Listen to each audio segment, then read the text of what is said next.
আল্লাহ তাআলা আইয়ুব আলাইহিস সালামকে অনেক ধন সম্পদ প্রাচুর্য এবং সন্তান সন্ততি দান করেছিলেন, কিন্তু আইয়ুব আলাইহিস সালাম একটা মাত্র সেকেন্ডের জন্য আল্লাহর নাম তিনি ভুলে যায় নাই, আল্লাহর নাম থেকে তিনি দূরে দূরে সরে যায় নাই। 24 ঘন্টা আইয়ুব আলাইহিস সালাম আল্লাহর নাম স্মরণ করতেন।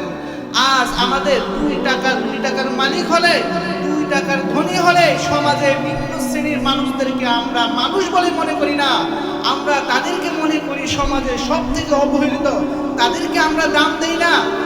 আরে বেটা, তুই যদি এত অহংকার করস তাহলে আমি বলতে চাই, ফুলের সৌরভ আর মানুষের গৌরব চিরকাল থাকে না।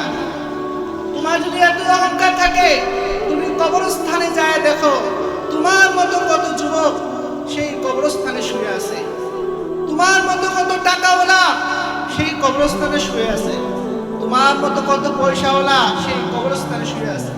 কিসের তুমি এত অহংকার করো? অহংকার না, এত মারাত্মক এই অহংকারীকে আল্লাহ তাআলা শবে বরাতের রাতেও তিনি ক্ষমা করেন না। আমার কথা ছিল হযরত আইয়ুব আলাইহিস সালাম কে আল্লাহ তাআলা এত প্রাচুর্য দেওয়ার পরেও তিনি আল্লাহর স্মরণ তিনি ভুলে যায় নাই, আল্লাহর নাম সবসময় আইয়ুব আলাইহিস সালামের স্মরণ থাকে। এখন আল্লাহ তাআলা মনে করলে আইয়ুবকে পরীক্ষা করা দরকার, দেখি সুখের সময় তো আমাকে পছন্দ করে বা আমাকে ডাকে, এখন বিপদে পড়লে এই আইয়ুব আমাকে স্মরণ করে কিনা এটা দেখার আছে। আল্লাহ তাআলা আইয়ুব আলাইহিস সালামকে যে সম্পদগুলো দান করেছিল, সমস্ত সম্পদ আল্লাহ তাআলা আইয়ুব আলাইহিস সালাম থেকে উঠায় নিলেন।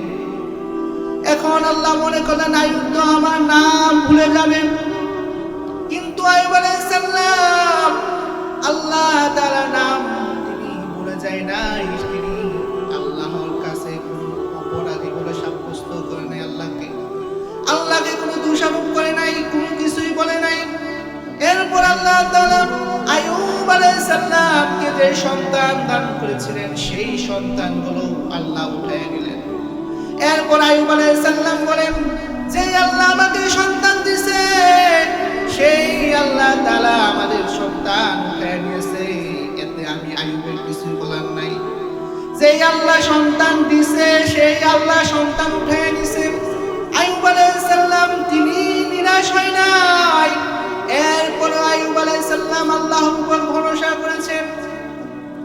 এরপর আল্লাহ তাআলা আইয়ুব আলাইহিস সালামকে এমন এক ধরনের রূপ দিলেন, আইয়ুব আলাইহিস সালামের সারা শরীরের মধ্যে পচন ধরে গেছে, আইয়ুব আলাইহিস সালামের শরীরের মধ্যে এক ধরনের পোকা হয়ে গেছে।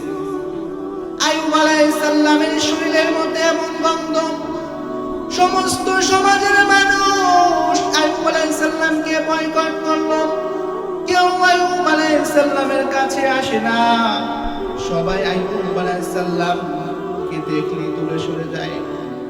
এমনকি আইয়ুব আলাইহিস সালামের সমস্ত বিবিরা আইয়ুব আলাইহিস সালামকে ছেড়ে চলে গেল। আমাদের সমাজে এমন অনেক বিবি আছে, যতই আপনাকে ভালোবাসে, যতই আপনাকে পছন্দ করে, আপনি একটু বিপদে পড়ে দেখেন আপনার বিবিকে খুঁজে পাবেন না। আপনি একটু বিপদের মধ্যে পড়ে দেখেন যে সন্তানের জন্য সারাদিন কাজ করলেন, যেই বিবি সন্তানের জন্য আপনি রোদে পুড়ে কাজ করেন, আজকে সামান্য একটু বিপদে পড়লে সেই বিবিদেরকে আর খুঁজে পাবেন না, সেই সন্তান আপনাকে ফেলে চলে যাবে, কিন্তু আপনার পিতা এবং আপনার মাতা কখনো আপনাকে ছেড়ে যাবে না। আপনি বিপদে পড়ে দেখেন আপনার সন্তানকে খুঁজে পাবেন না, আপনার বিবি বাচ্চা কাউকে খুঁজে পাবেন না, কিন্তু সর্বশেষ পর্যন্ত আপনার পাশে যিনি থাকবেন তিনি হচ্ছে আপনার পিতা এবং আপনার মাতা, ঠিক কিনা? আপনার পিতা মাতা কখনো আপনাকে ছেড়ে যাবে না, সবাই আপনাকে ঠিকই ছেড়ে চলে যাবে, শেষ পর্যন্ত একমাত্র ভরসা থাকবে আল্লাহ এবং আপনার পিতা মাতা ছাড়া কাউকে আপনার পাশে পাবেন না। সাইয়েদনা আইয়ুব আলাইহিস সালামকে ছেড়ে সবাই চলে গেল।